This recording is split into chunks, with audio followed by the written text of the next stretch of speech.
Turki yang merupakan negara NATO membuat pernyataan yang mengejutkan terkait Amerika Serikat dan Israel.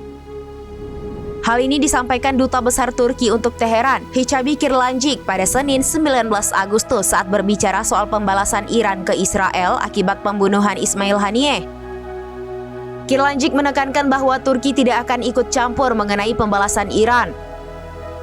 Ankara juga tidak akan mendikte tanggapan Iran terhadap Israel.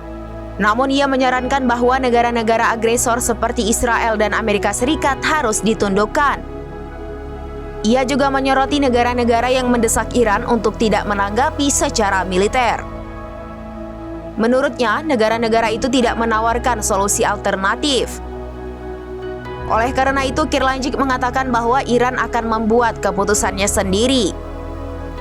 Lebih lanjut, kata Dubes Turki, menunggu respons Iran mungkin bukan langkah yang masuk akal. Pasalnya, bos Hamas yang tewas di Teheran bukanlah pejabat negara itu.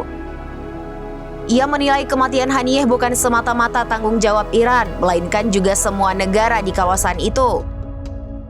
Dia lantas mempertanyakan tanggung jawab pihak yang menjamu Haniyeh di Teheran.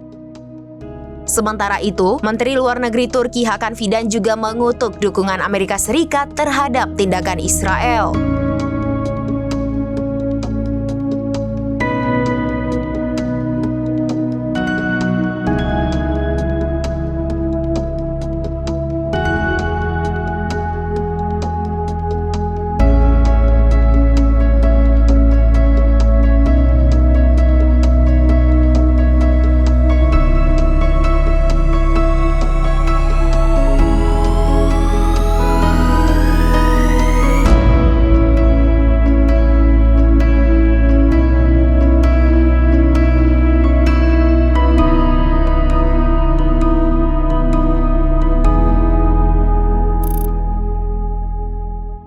Download Tribun X sekarang, menghadirkan lokal menjadi Indonesia.